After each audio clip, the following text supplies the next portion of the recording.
Mardi, en visite dans une fabrique de masques, Emmanuel Macron répond aux critiques. Toutes celles et ceux qui cherchent déjà à faire des procès, alors que nous n'avons pas gagné la guerre, sont irresponsables. Le temps viendra de la responsabilité. Ce temps viendra, et il est légitime et démocratique. Depuis le début de la crise, l'unité nationale est battue en brèche. Le gouvernement doit affronter une opposition qui ne lui épargne rien. D'abord sur le maintien du premier tour des municipales, puis le manque de masques et de tests. Et enfin, l'usage de la chloroquine.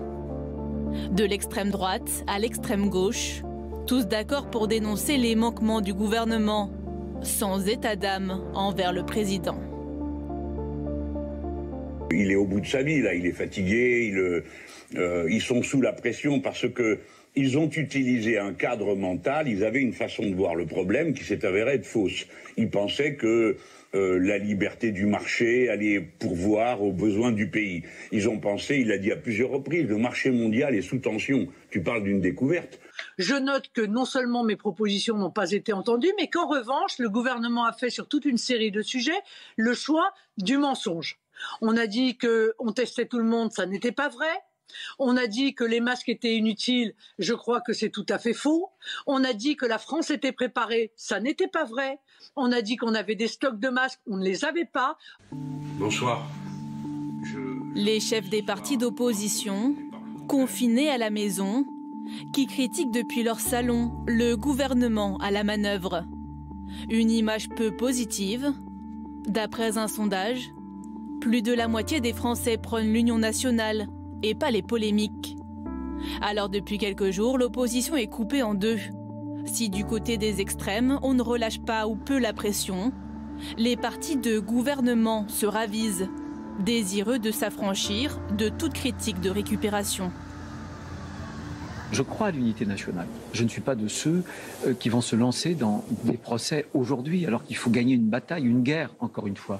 Je pense que le président de la République ne doit pas, dans ses discours, faire la leçon aux uns ou aux autres. On attend qu'il soit le père de la nation.